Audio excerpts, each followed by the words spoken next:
Welcome back. We're getting straight into the secret Turnabout Act 2. Let's get started.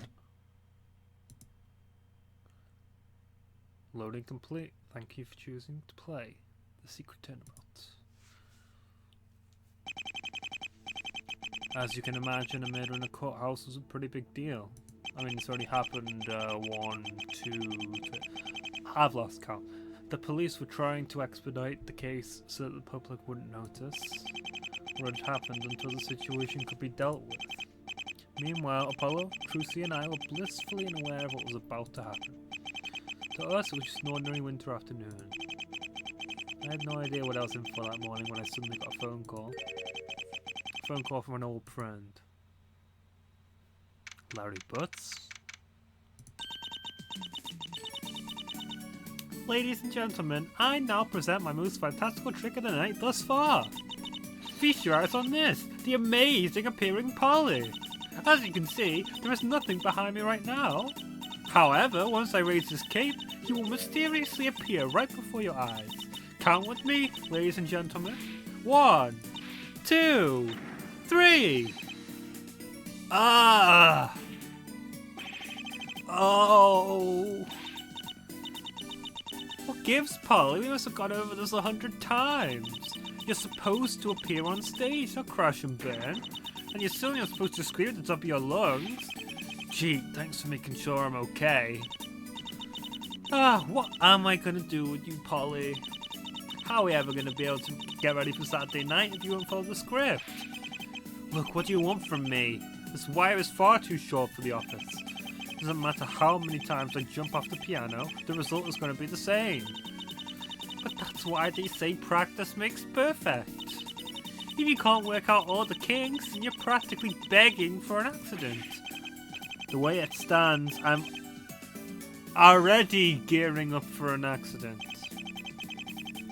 Can't we practice someplace more practical? Preferably somewhere with a crash mat. But it's more fun to practice here with you. Maybe for you, at least. Mr. Wright, can you talk some sense into your daughter before we break something valuable?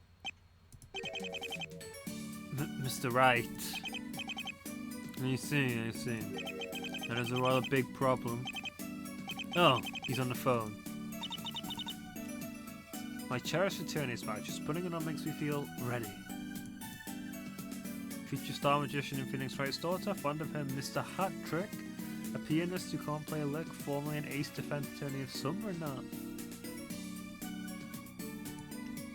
I believe this is the same profile as he has for Phoenix in most of the games. Same with Trucy. Most of the cases in Apologist State's Attorney. Looks like Daddy is still busy trying to talk. Looks like Daddy is still busy talking to someone. Now then, let's get you back on that piano, shall we? Why me? Alright, I'll let him know. See you very soon. Hey Truce, could you go grab us some drinks? They got a new grape juice at the store I want to try. No problem, Daddy. But I better see Apollo on that piano when I return. Maybe another day. I'd rather not have his footprints all over my piano if you don't mind. Aww. You say so, Daddy. Sorry about that, Apollo. You're a lifesaver, Mr. Wright. Oh, I didn't do that for you. I actually wouldn't mind watching you fall off the piano all day long. Glad to know my pain brings you pleasure. Actually, the main reason I sent her out was to talk to you, alone. Talk? Talk about what? About the jury system, Apollo. They're going to have another test for it, or another case, and they want you to be the lead defense. Oh dear, that explains it.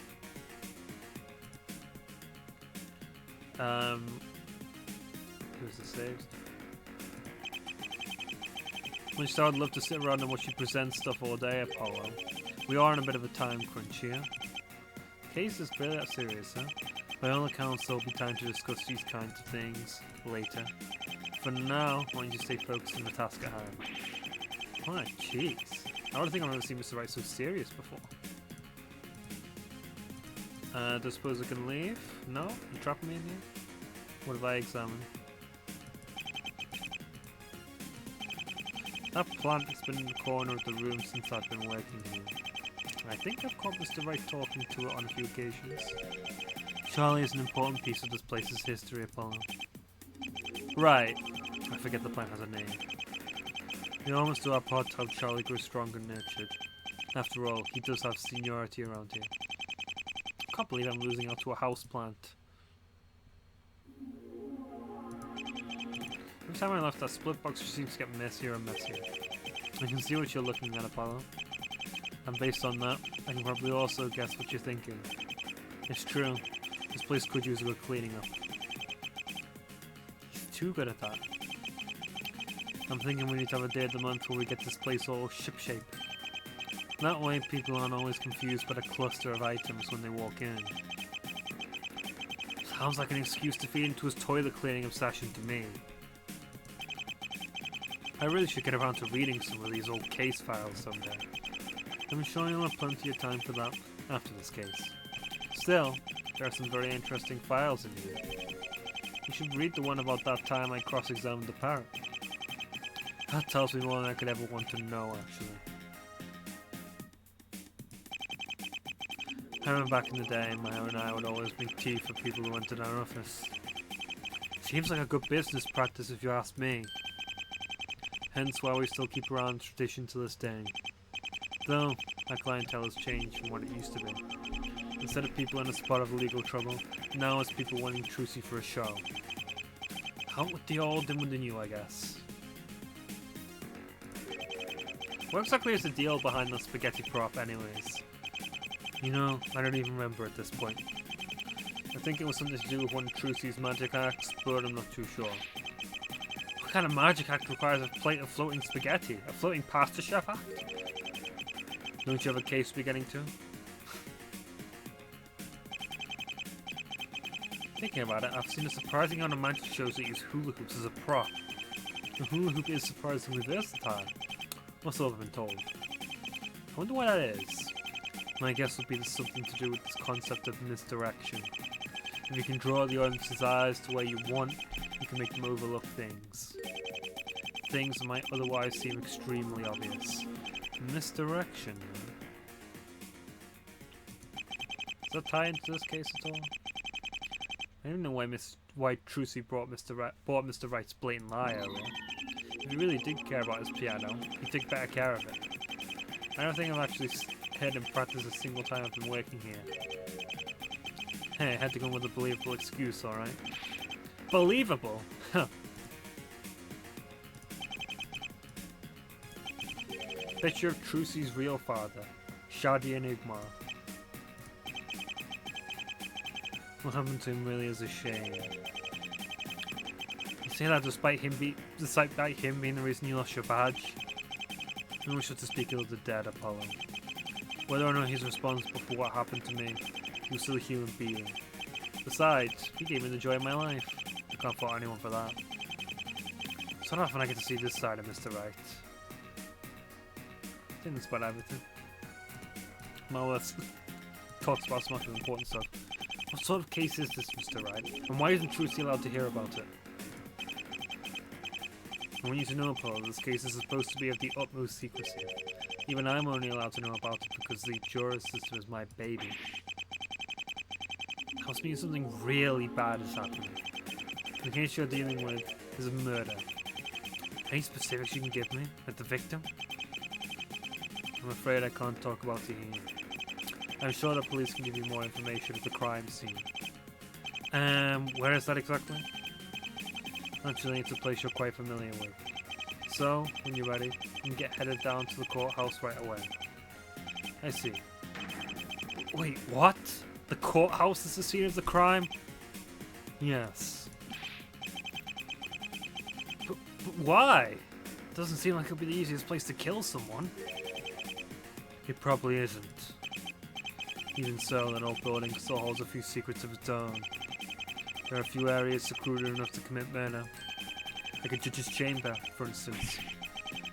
A murder in a judge's chamber? It's almost too unreal. It's not that hard to buy, is it, Apollo?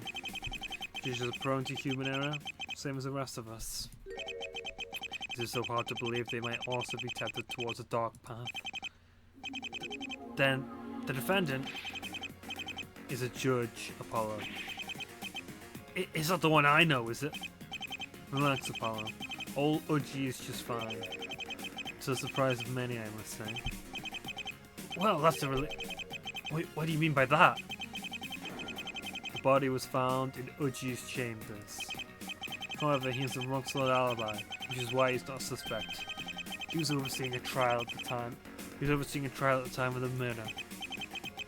Well, that's good to hear, but even so, a judge is a defendant. You don't buy it, do you, Mr. Wright? You don't actually believe he's guilty, right? It doesn't really matter what I believe, Apollo. It's not really my decision to make, is it? It'll be up to the jury in a secret trial. A secret trial? Now this just has me curious. Why is there so much secrecy surrounding this case? A case nobody is allowed to hear about, taking place during a secret trial? It's almost like this is a secret turnabout. For some reason, everyone wants to keep this trial under wraps. You always were extremely perceptive, Apollo. Bracelet or no bracelet.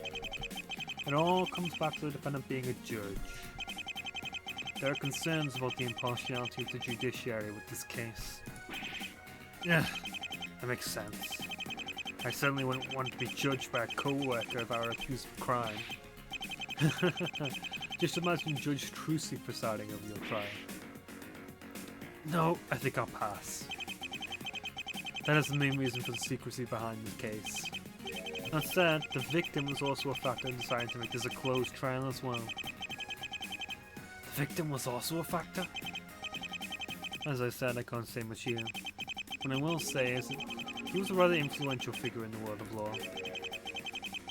So the victim was a lawyer or something?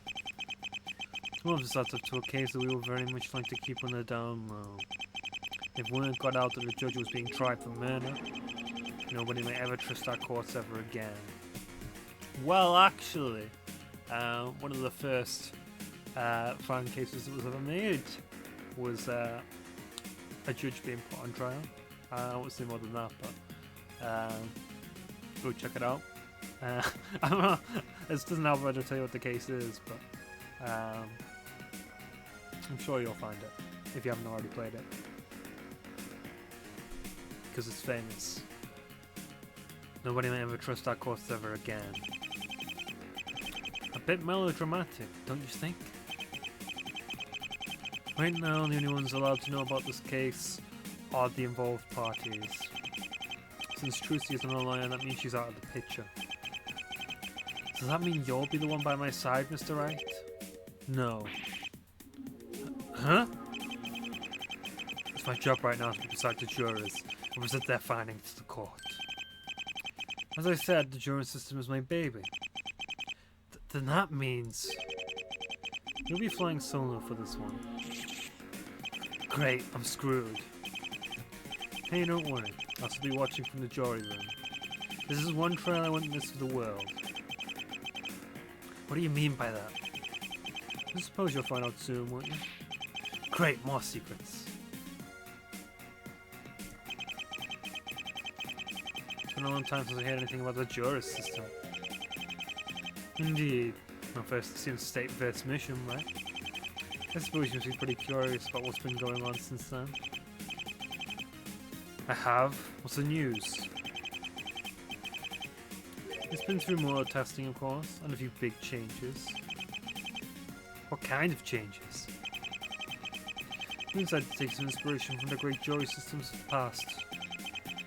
Now juries can do much more than sit on the sidelines until the case is over. They can give their input and feedback during cross-examination. That's incredible, Mr. Wright. How'd you ever think of that? The common man can be experts in their own ways, Apollo. I figured it only made sense to tap into some of that potential for the benefit of our courts. I fully expect you to make use of their knowledge, Apollo. Your case may depend on it. This could forever change cross-examinations as we know them. With all these changes, this case could be the make it or break it moment. If the case goes well, this could be our chance to implement the jury system statewide. So a lot is riding on this case then. Well, that about sums up what I can tell you. You're on your own now, Apollo. Alright, I'll see what I can do with the hand having dealt. Oh, just one more thing. What? You may not want to come back to the office until this case is done. This case is to remain secret, as I said, and we don't want Trucy asking too many questions. Right. I'll probably make up an excuse saying you came down with something. No then, you should probably get going, shouldn't you? Unless you like falling off the piano over and over again, that is. Yeah, hard pass. I guess I should make my way to the crime scene then. So that's quite interesting. Gonna see some new mechanics in the trial. Judge Chambers number 3. So, this is where the body was discovered. I can still see the chalk outline the blood. This pretty much confirms it. Ugh. I don't know if I'm ready to search His Honour's chambers. Well, well, look who decided to show up. I'd recognise that voice anywhere. Nice to finally see you again, Apollo. Detective Sky! Ha! What's with all the formalities? I don't go around calling you Defense Attorney Justice, do I? She has a point. So I take it you're the lead detective on this case? Something of the sort. Gotta say, it's actually been pretty neat to work on such a high-profile murder. To put the case this cut and dry, there is hardly any need for my precious talents.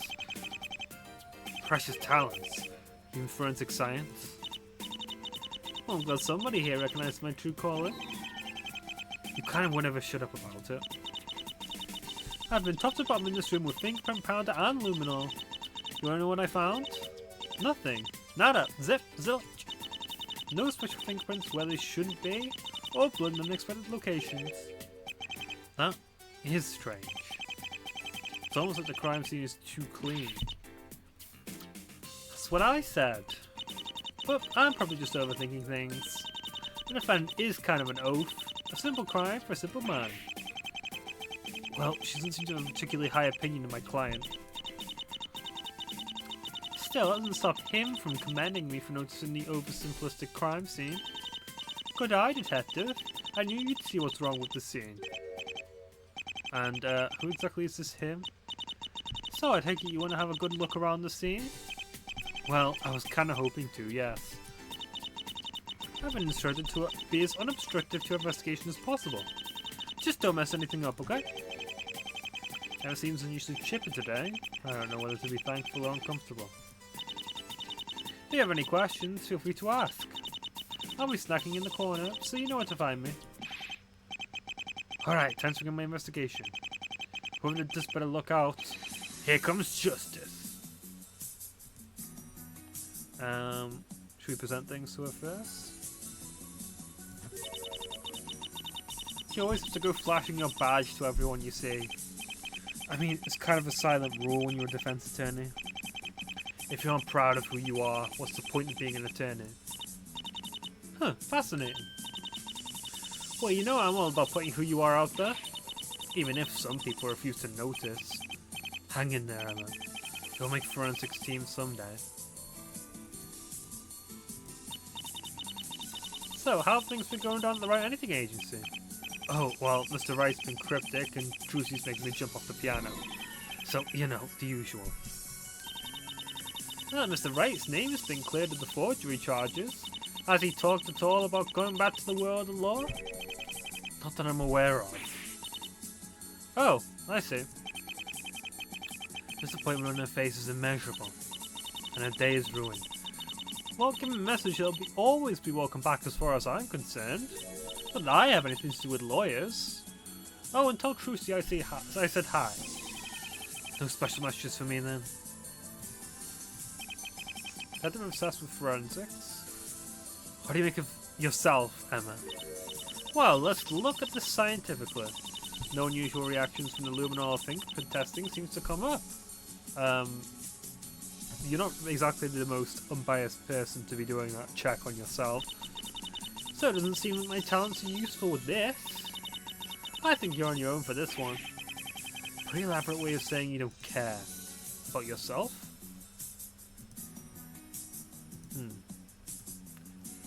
You're an odd one, this guy. Should we talk before we examine? What can you tell me about the victim, Emma? He was a real piece of work, he was. The man was a defense attorney. He took on a number of cases in this very courthouse. A defense attorney? Who exactly? The victim was the one and only Corey Rupture. Who? I'm surprised you haven't heard of him before. He was fairly infamous. Rumours of forged evidence, manipulating witnesses, the whole kit and caboodle. As I said, the guy was a real piece of work. Yeah, still not ringing a bell. Well, you're lucky about that, at the very least. All the papers and tabloids would immediately be on him every time he did just about anything. All to perpetuate this whole Dark Age of the law narrative. I heard something about this so-called Dark Age, but I thought it was all fluff. Whatever it is, people's trust in the courts has always been waning over the years. And you can thank him for being one of the key players and all that. Yeesh. Not bad, huh? Let me put it this way. The guy's most famous case was about an assassination.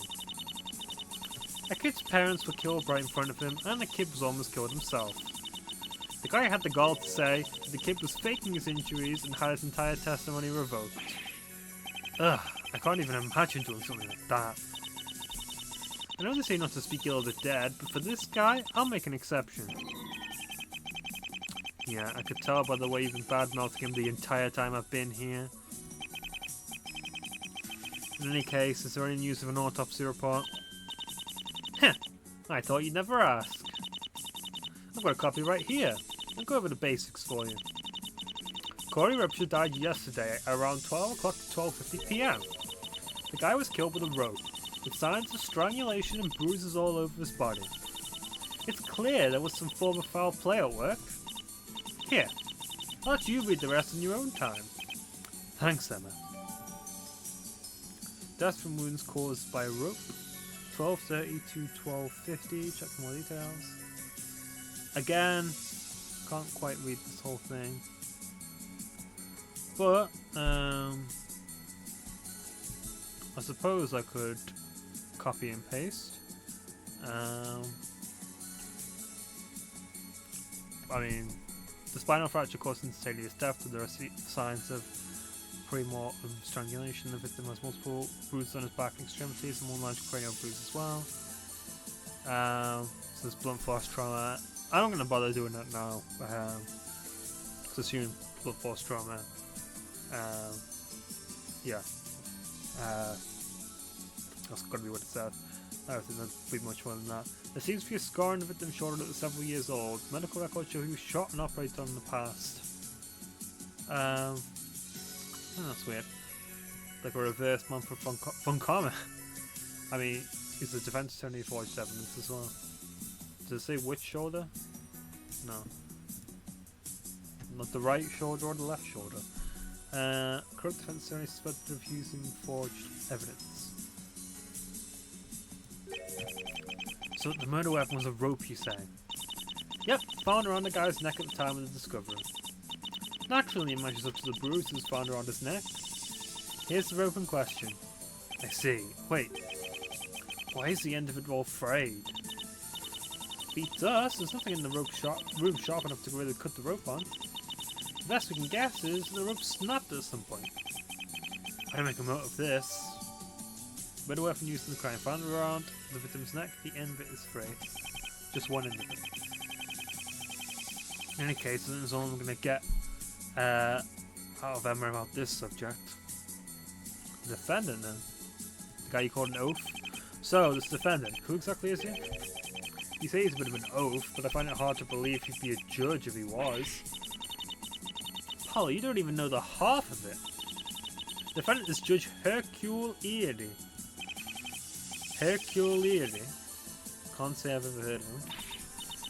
In that case, I envy you, Apollo, that you've never had a trial with him as the presiding judge. It can't be that bad, right? Are you kidding? The guy is certifiably bonkers. What do you mean? Judge Hercule Erie is a rather notorious figure in these courts. He's infamous for his nature to jump to insane conclusions in the face of contradicting evidence, typically involving the supernatural. Hence the Erie.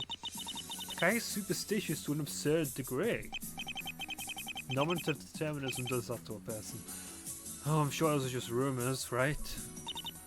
Apollo, there was one time presented a photograph of a luminol test in his court. He was convinced that the luminol reaction meant the victim was an alien. Judge Gumshoe? Maybe he was just joking? Tell that to the defense and prosecution who were assigned to the case. They spent a solid 20 minutes trying to convince him he was way off his rocker. And that still didn't stop him from using the victim as an alien reasoning when giving his verdict. You know, maybe a guilty verdict wouldn't be the worst thing. You should never have him as a judge. Is there any reason why he was suspected of the crime? Even beyond the fact that he's a total loon? Hercule Erie was standing over the body when it was discovered. Beyond that, the prosecution believes there's compelling evidence against Judge Erie. Doesn't sound good. As for a potential motive, we'll still stand on that one. Given the guy isn't quite right in the head, however, that may be a moot point. Where's Judge Erie now? You should be at the detention centre whenever you're ready to chat with him. I would envy you having to talk with him though. All I can say is, good luck. Thanks, I guess. So, who's the prosecutor for this case? Since you're the lead detective, does that mean Clavier is here too? Ha! As if! That glimmerous fop has decided to book it out of the country for a while. I was wondering why she seemed so happy. Gotta say, it was nice knowing you, Apollo. Why do you say that like I'm about to die? Because you're gonna get absolutely creamed in the trial tomorrow. Ooh. Finally, the chief prosecutor, the great Miles Edgeworth. I thought he only did that to Phoenix. The Miles Edgeworth? Starting to feel the pressure now, huh? Miles Edgeworth, said to be one of the most ruthless prosecutors of all time. Now when I think about it, didn't I hear Mr. Wright on the phone with someone? Mr. Wright? I see, I see. There's a rather big problem. Oh, he's on the phone. Of course, he must have been talking to Sir Edgeworth. The two are known to be great friends, after all. Mr. Edgeworth said he didn't trust anybody else with this case. The murder of someone this high profile is too important to put in the hands of anyone else. Do you agree with him, Emma? I wouldn't trust anyone else with this case either. He knows how to handle cases like these. Like that one time when he prosecuted my sister all those years ago. Come again? It's a long story. You don't have a grudge against him for that, do you? Me? Have a grudge against Mr. Edgeworth? As if. He may be ruthless, but he will always pursue the truth in the end. I have a lot of respect for him. Well, if he truly pursues the truth, maybe I can get him to pursue it with me. Yeah, you keep telling yourself that. I'm sure he's already found it without you. Right. So, what exactly happened on the day of the murder? For I understand, there was some sort of trial that day. It wasn't really anything noteworthy. Well, I'd still like to hear about it. Well, since you're so adamant, fine. The trial was for larceny. Some of the stuff stolen was stolen from the chief prosecutor's office. Is the universe speaking to me? I'm sorry. I won't do that joke anymore because it does seem like this is a glitch with the new update. Just like this shit. There's apparently some hotshot in the defense called Aiden Gambit. Who? Aiden Gambit.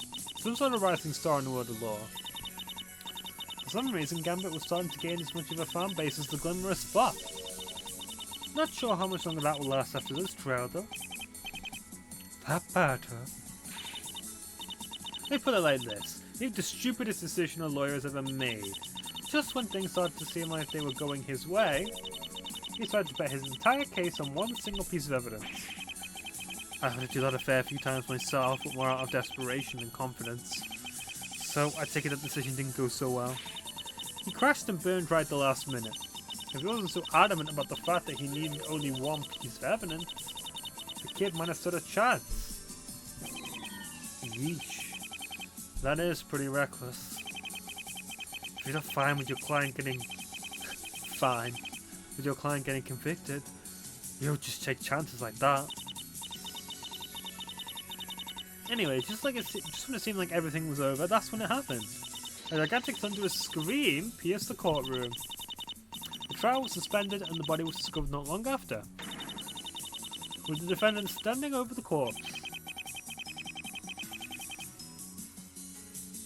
I think I have a better understanding of what happened, though I feel like I'm still missing a few key details. I might actually know someone who can help you out with that. Huh? Who?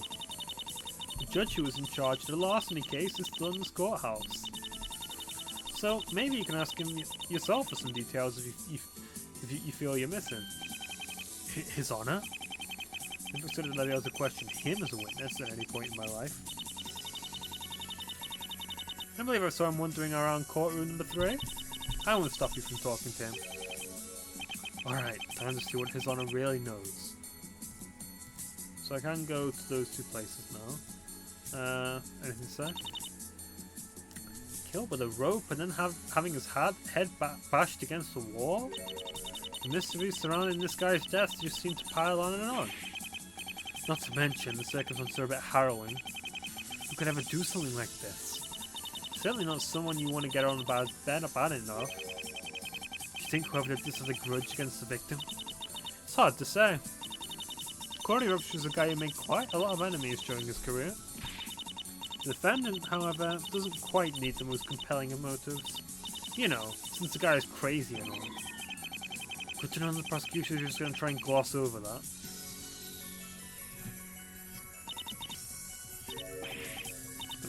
It's the same thing. It's probably the most exciting case I've ever worked on. I get to work with the Miles Edgeworth. Can you believe it? You seem very happy about that fact. Am I supposed to not be excited about working with such an absolute legend? It's a bit of a personal secret, but Mr. Edgeworth has been a bit of a hero of mine for a while. Methinks someone has a crush. Besides, anything beats working with a glamorous fop. I think I'd rather the prosecutor be an actual convicted criminal than ever be put up with him again.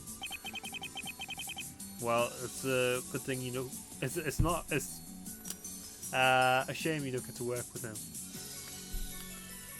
You got another detective subbing in for you there.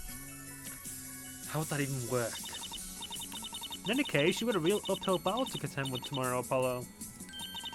You can bet Mr. Edgeworth won't be going easy on you at all. It's time I use it almost make being a detective worth it. Oh good, there's the moody Emma I know. I was worried for a second. Should we examine this place then? The body outline has no clues.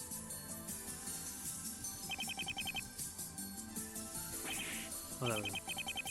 So, the body was found here. Pretty unsightly for a judge's chambers, huh? That's one way of putting it. When the police arrived, the victim was lying down in his front. He had a gash on the back of his head, and a noose was tied around his neck. Obviously, he was dead long before we got here. It was actually a bit strange. What was? Based on the blood splatter, he should have been right on top of the fireplace. However, he was instead found right next to it. So, you're saying the body was moved? Not necessarily. What do you mean? I should have to wait until tomorrow's trial to find out, won't you? Of course. There are bloodstains right on the edge of the fireplace. Those would be our victim's bloodstains. It seems like he hit his head in the fireplace post-mortem. Well, that's unfortunate. He was dead, Apollo. It's not like he felt anything. But what about the poor fireplace, Emma? What do you think of that? I know, but still. I know I wouldn't want my body desecrated like that. The jury's still out on how exactly the victim hit his head against the fireplace. You mean, you don't have any theories at the moment? I haven't said anything like that. We have theories, just not anything concrete. There's not a shred of evidence actually showing how it happened. So it's all just speculation then. Even so, this fireplace is quite curious. I can't help but feel like there's something odd about it.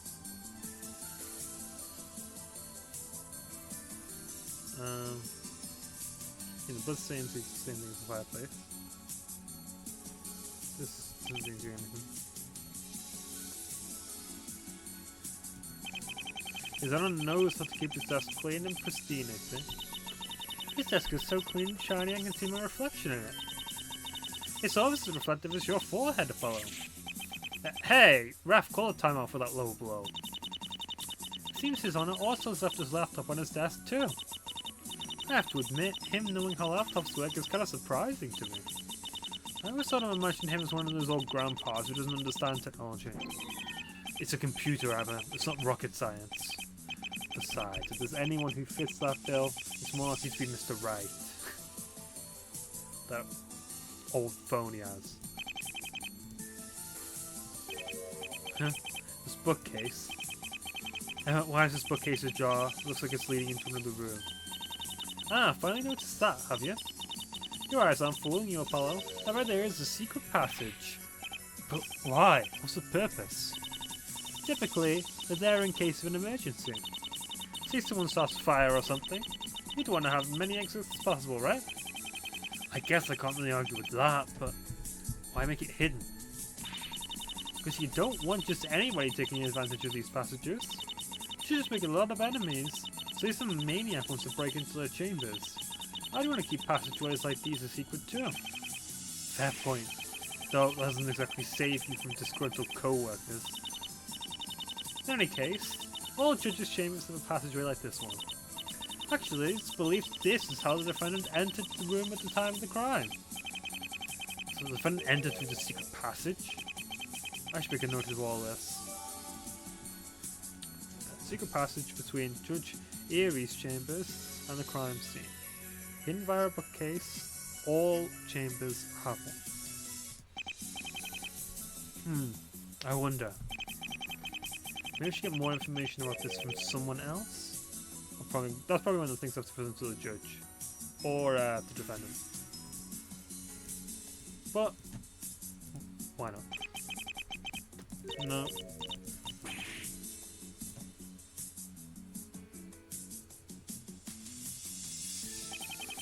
This looks to be like some sort of bookcase. You can see all sorts of legal books. The judge keeps on standby. As well as a few romance novels, I think. This one was the secret fan of the Afterlight series, it seems. Wait, no, I'm not going to be able to see it under the same way. Because all I'll be thinking about is badly written vampire werewolf romances. Is there anything else? I don't think there is, actually. So we examine that, examine that, examine that. Chandelier doesn't seem to have anything.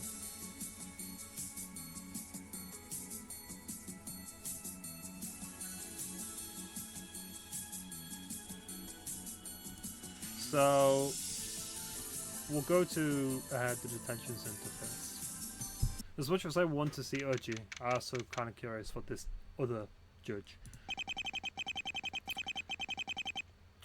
Oh, never mind. Seems like Judge Erie is still in questioning. Part of me feels relieved, to be honest. Still, I will have to meet with him at some point. Maybe I should come back later. It's pretty boring to be a guard at the detention center. I bet nothing interesting ever happens for this guy. Then again, he does get to meet all the interesting clients I tend to have. Maybe I'm underestimating just how exciting his job actually is. The security camera always watching seems like a massive invasion of privacy to me. Maybe I'm the first person to notice, and someone's throwing a huge fit over it. Or maybe I just have an active imagination. Pause.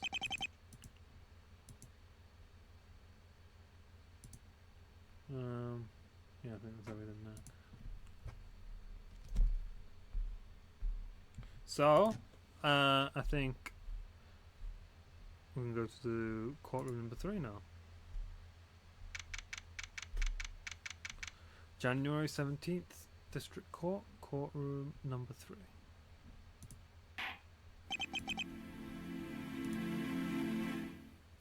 Sunday after. Court is now in session. Is the defense ready?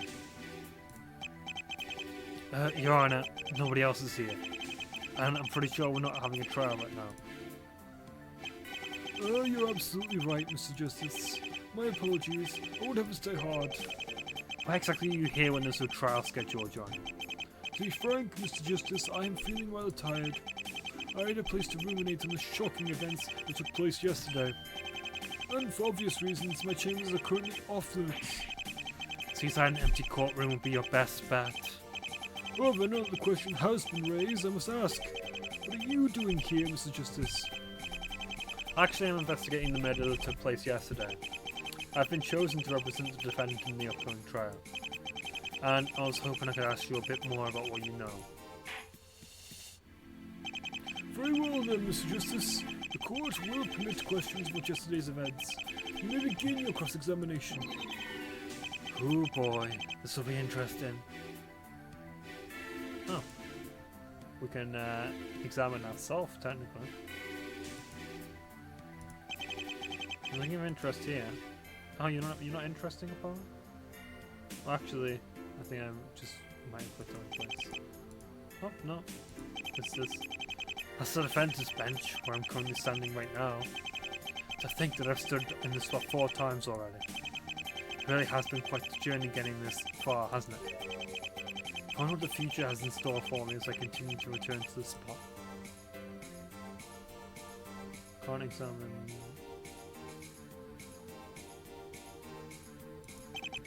I must say, this chair is much comfier than one might expect. Makes watching over these trials much less of a hassle to deal with. But even just sitting right down here right now, it's a good thinking space. I should come here to do my thinking more often, I think. Meanwhile, here I am having to stand up every trial. It must be nice being the head honcho. It's hard to believe how many convicted killers stood at that bench at one point in time. Also, fun fact, honcho is actually originally from Japanese, the word. One of those is common to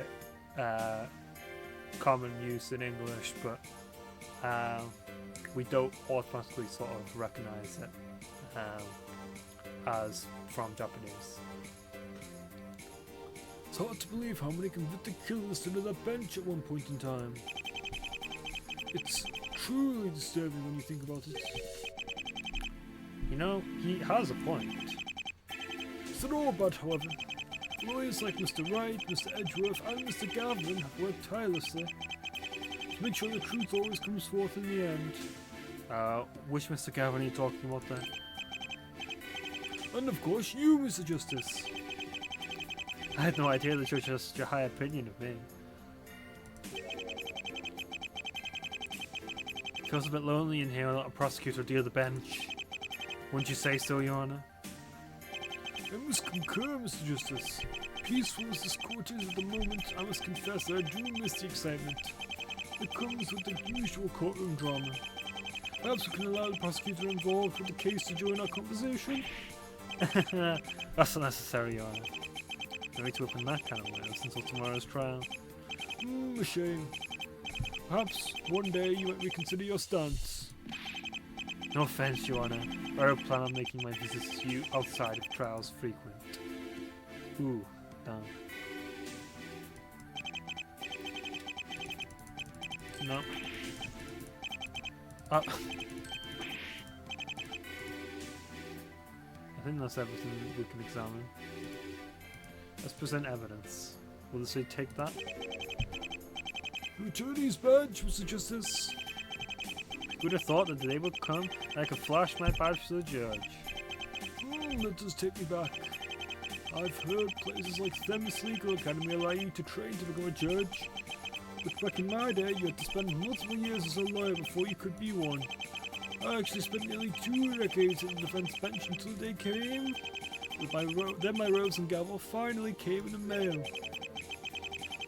So I used to be a defense attorney? Who would have ever guessed? I mean, it's either that or a prosecutor. He seems more of the defense attorney type, though. Underdog. What do you think about this piece of evidence, Your Honor? Unfortunately, I failed to see what that evidence has to do with the matter at hand. What? You asked me what exactly it was I saw that day, to which this piece of evidence provides no relevance. Oh, I see. Unfortunately, I cannot allow you such outbursts in my courtroom. Penalty, Mr. Justice. Of course, on in session. The rope doesn't either. We'll probably have to present the bookcase passage, but we'll present that to him after we talk to him. We'll just check all these profiles just in case.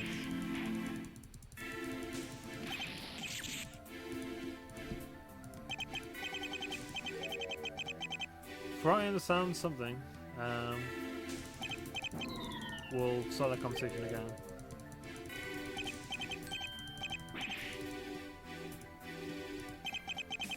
We understand tomorrow's trial will be using the jury system, correct? That's right, Your Honor. How's he know that?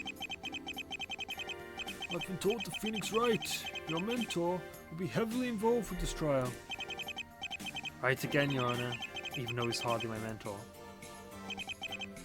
I must admit I do feel partially responsible for what happened to him after the Grammar trial. If only I had known the truth at the time. You can't blame yourself for that, Your Honor. You're simply working with the information you had at the time. Still, I'm saddened by the fact that he has yet to take the bar exam.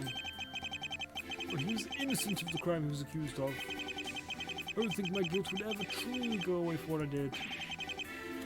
Poor judge. Emma Sky?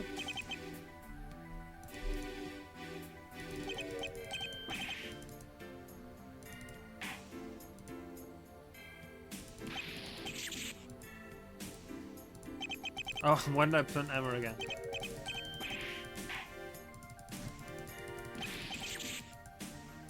Corey Rupture?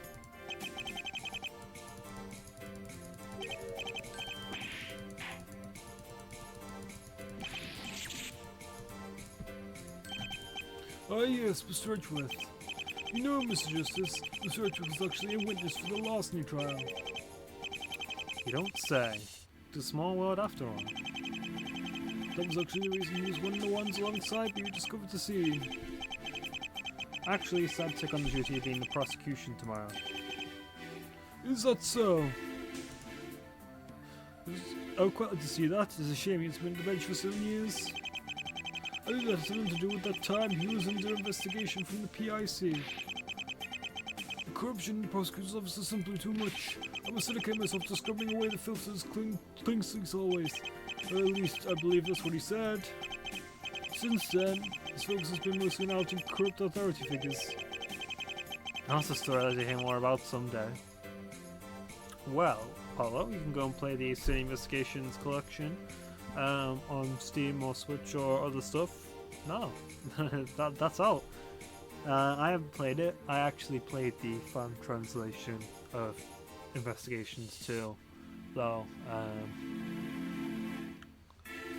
So, yeah, a lot of names that are different. Some of them I don't really like. Some of them I don't really care about. Yesterday's events. What exactly happened yesterday, Your Honor? Could you describe it in great detail? I will try my best. Around 9 AM, trial for larceny began. The trial went on until around 12:50 PM, and it seemed like things were wrapping up. But suddenly a loud scream pierced through the courtroom. I can head up the attorneys involved in the case to come investigate this arm with me. I know when we saw Judge Erie standing over a dead body. Do you know who it was who screamed that day? Unfortunately, I was unable to identify the voice. I was far too caught up in the heat of the moment to try and remember who it was that voice belonged to. I remember that it was very high-pitched. A high-pitched voice, Will you be testifying about this at the trial, Your Honor? I considered it, but ultimately decided not to. I felt it would be disrespectful to act as a witness in my brother's court. So, his brother's going to be presiding judge, huh? It's ultimately for the best, I feel. We don't want to suddenly be accused of something by someone, after all. Of course he glares directly at me as he says that. Still, I feel like I'm missing something. It's also the fact that there's not as many front-facing sprites on the bench for me. There are some though. You can probably find them if you need them. I wonder if maybe I should ask more about the trial that happened that day. It could be something that happened during the trial itself. It could be a clue. But I know I'm cutting it short again, but yeah, I think I'm gonna have to call it here for today. Actually, I might have a little bit of time to round it off the hour, maybe.